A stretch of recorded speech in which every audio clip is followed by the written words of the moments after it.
گەرم و گەشترین سڵاوەکانتان پێشکەش بینەرانی خۆشەویستی تەلەڤیزیۆنی کۆمەڵە بە یارمەتی هاوڕیانی هاوکارم لەگەڵتانم بۆ پێشکەشکردنی گەشتی هەواڵەکانی ڕۆژی دووشەممە سەرەتا سەردێڕی گرنگترین هەواڵەکان کۆبوونەوەی خاننشینکراوانی مخابرات لە شارەکانی کوردستان و ئێران کوژران و برینداربوونی دوو ئەندامی هێزی ئەرتەشی کۆماری ئیسلامی لە مەریوان گیان لەدەستانی کرێکارێک لە شاری سەردەشت لە سێدارەدانی دوو بەندکراوی سیاسی لەلایەن دەستگای قەزای ڕژیمەوە و دەست بەسەرکرانی خوێندکارێکی خەڵکی شاری بیرجان بە مەبەستی تێپەڕاندنی ماوەی بەندکرانەکەی.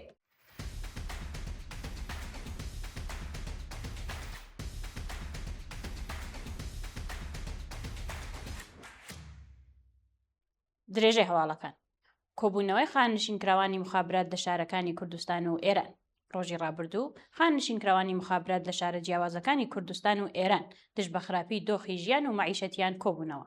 ناڕازیان لە شارەکانی کرماشان، تاران، مەشهەد، ئەردەبیل و چەندین شاری دیکەی ئێران بە کۆبوونەوە لە بەردەم ناوەندە حکوومیەکان و هەروەها بەرزکردنەوەی پلاکارد، خوازیاری بەرزکردنەوەی ئاستی حەقدەست بەپێی ڕێژەی هەڵاوسان، پێدانی حەقدەست و مەزایە دواخراوەکان، کۆتایی هاتنی گوشاری ناوەندە ئەمنیەکان لەسەر ناڕازیان و ئازادی دەستبەجێ خاننشینکراوانی دەست بەسەرکراو بوون.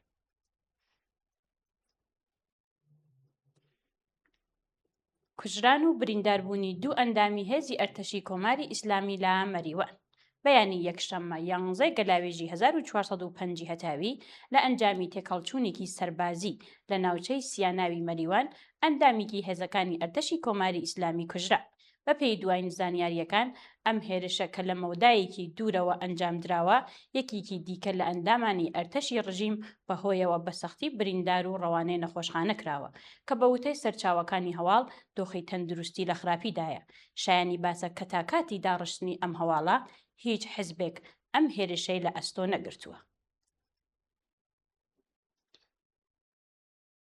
گیانەدەستانی کرێکارێک لە شاری سەردەشت بە پێی دوای زانیاریەکان کرێکارێکی خەڵکی شاری سەردەشت کە بۆ ماوەی زیاتر لە 4 ڕۆژ پاش ڕووداوێکی کار بریندار ببوو بەهۆی سەختی برینەکانی گیانی لەدەستە.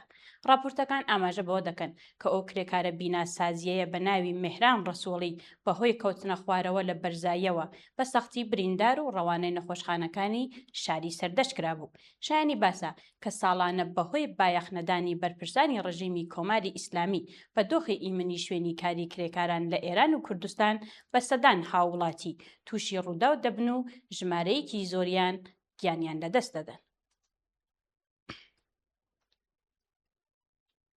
لە سێدارەدانی دوو بەندکراوی سیاسی لەلایەن دەستگای قەزای ڕژیمەوە بەیانی دووشەممە 12 گەلاوێژی 1405 هەتاوی دوو هاوڵاتی لە دەست بەسەرکراوانی کاتی هێرشی 40 ڕۆژەی ئەمریکا و ئیسرائیل بۆ سەرپێگەکانی ڕژیم لەلایەن دەستگای قەزای کۆماری ئیسلامیەوە لە سێدارە دران.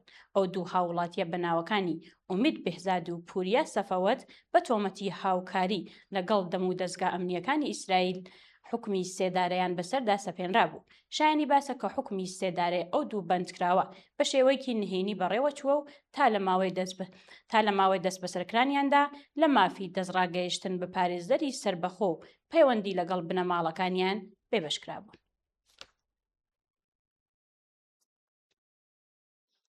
دەست بەسەرکرانی خوێندکارێکی خەڵکی شاری بیرجان بە مەبەستی تێپەڕاندنی ماوەی بەندکرانەکەی ڕۆژی شەممە 10 گەلاوێژ خوێندکارێکی خەڵکی شاری بیرجان بە مەبەستی تێپەڕاندنی ماوەی 3 ساڵ زیندانی تەعزیری کە بەسەریدا سەپێنرا بوو لەلایەن هێزەکانی ڕژیمەوە دەست بەسەر کرا.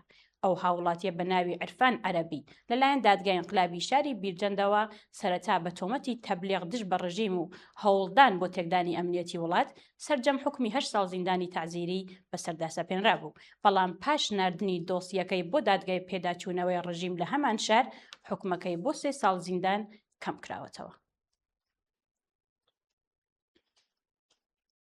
بەردەوامی دەست بەسەرکران و ناڕوونی چارەنووسی 7 هاوڵاتی لە شارستانی خاش بە پێی دوایین راپۆرتەکان 7 هاوڵاتی خەڵکی شارستانی خاش سەرەڕای تێپەڕبوونی زیاتر لە 11 ڕۆژ لە دەست بەسەرکرانیان هێشتا چارەنووسیان دیار نییە. ئەو 7 هاوڵاتیە کە بە تەنیا ناوی یەک کەسیان بە ناوی خالد ڕەخشانی بەدەستمان گەیشتووە ڕێکەوتی 10 گەلاوێژی 1405 هەتاوی بە هێرشی هێزەکانی ئیدارەی ئیتلاعات بۆ سەرماڵەکانیان دەست بەسەر و ڕەوانەیە گرتوخانەکانی ناوەندە ئەمنیەکانی ڕژیمی کۆماری کۆماری ئیسلامی کراون. شایانی باسە کە تاکاتی داڕشتنی ئەم هەواڵە سەبارەت بە هۆکاری دەست بەسەرکرانیان و هەروەها ئەو تۆمەتانەی کە خراوەتە پاڵیان زانیاریەکی ڕۆن لە بەردەستانیە. سەپاندنی حکمی قورسی قەزایی بەسەر یەکێک لە دەست بەسەرکراوانی ڕەوتی ناڕزایەتیەکانی مانگی بەفرانبەر. لە ڕۆژانی ڕابردوودا هاوڵاتیکی دەست بەسەرکراو لە ڕەوتی ناڕزایەتیەکانی مانگی بەفرانبەر لەلایەن دەستگای قەزایی ڕژیمەوە حکمی 2 ساڵ زیندانی تعزیری بەسەردا سەپێنرا. بەپێی راپۆرتی گەیشت و ئەو هاوڵاتیە بە ناوی محەممەد ئەمنی ئیسکەندەری بە تۆمەتی تەبلیغ دژ بە ڕژیم ئەو حکمەی بەسەردا سەپێنراوە و دۆسیەکەی ڕەوانەی دادگای پێداچوونەوەی ڕژیم لەسەر تۆمەتەکانی کراوە. شایانی باسە کە ناوبراو لە ماوەی دەست بەسەرکرانیدا لە هەموو مافە سەرەتاییەکان بێبەش کراوە و تەنانەت بنەماڵەکەی لەژێر تونترین گوشارەکانی هێزە ئەمنیەکانی ڕژیم بوون. کۆبوونەوەی ناڕزایەتی خاننشینکراوانی تامین نیشتماعی لە ئێران. ڕۆژی ڕابردوو خاننشینکراوانی تامین نیشتماعی لە شارە جیاوازەکانی ئێران دژ بە خراپی دۆخی ژیانیان کۆبوونەوە. بەپێی ئەو وێنانەی کە بە دەستی ناوەندی هەواڵی کۆمەڵە گەیشتون خاننشینکراوانی ناڕازی با بەڕێوەبردننی چەندین کۆبوونەوە ڕێپێوان لە شارەکانی تاران، شوش، ڕەشت، ئەهواز و چەندین شاری دیکە ئاماژەیان بەوە کرد کە بەهۆی بەرزبوونەوەی ڕۆژانەی نرخی هەڵاوسان و کەمبوونی حەقدەستەکانیان لە بارودۆخێکی زۆر خراپی ئابووریدا دەژین و تەنانەت توانای دابینکردنی پێداویستیە سەرەکیەکانی ژیانیان نییە.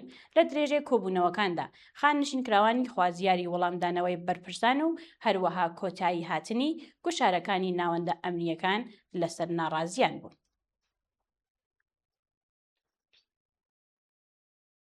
ڕەتکردنەوەی ڕێکەوتنی کردنەوەی گەروی هورمۆز لەلایەن سپای پاسدارانەوە. ڕۆژی ڕابردوو سپای پاسداران ڕێکەوتنی نێوان ئەمریکا، عومان و قەتەر سەبارەت بەکردنەوەی گەروی هورمۆز بە تەواوی ڕەتکردەوە. بەپێی راپۆرتەکان لە ڕێکەوتنەکەدا پێشنیار کراوە کە ڕێگایەک بۆ هاتوچووی کەشتیەکان دیاری بکرێت و بتوانێت لەو ڕێگایە بچنە ناو کەنداوی فارس و لە گەروی هورمز دەربچن.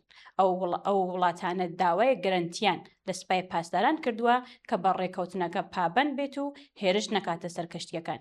لە لایەکی دیکەوە بەرپرسانی سپای پاسداران ئەو ڕێکەوتنەیان ڕەت کردووەتەوە ڕایان گەیاندووە کە تاکاتی بەردەوامی هێرشەکانی ئەمریکا بۆ سەرپێگەکانی کۆماری ئیسلامی گەروی هورمز ناکرێتەوە.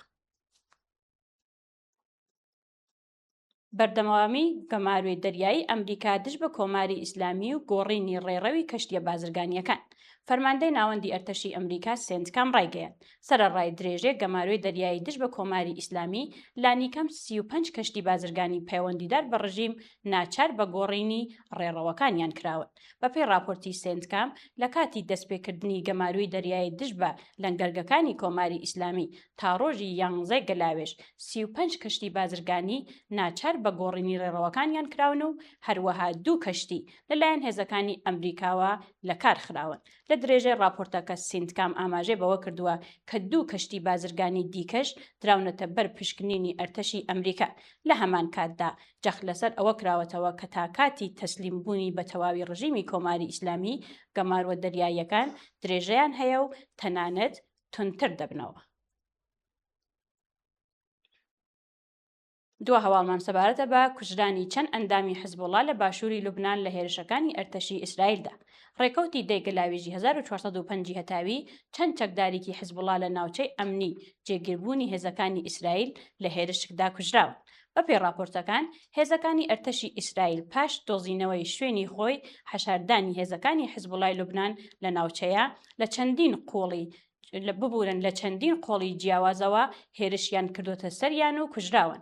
لە هەمان کاتدا راپۆرتەکان ئاماژە بەوە دەکەن کە لە زەنجیرەیەکی نوێ هێرشەکانی ئەرتەشی ئیسرائیلدا بۆ سەر کەرتی غەزا 5 ئەندامی هێزەکانی حەماس و گروپە چەکدارە نایاسایەکان کوژراون و چەندین کەسی دیکەش بریندار و دەست بەسەر کراون. بینەرانی عەزیز و خۆشەویست، سپاس کە بینەرمان بوو. کات و ساتێکی خۆش بۆ هەموو لایەک.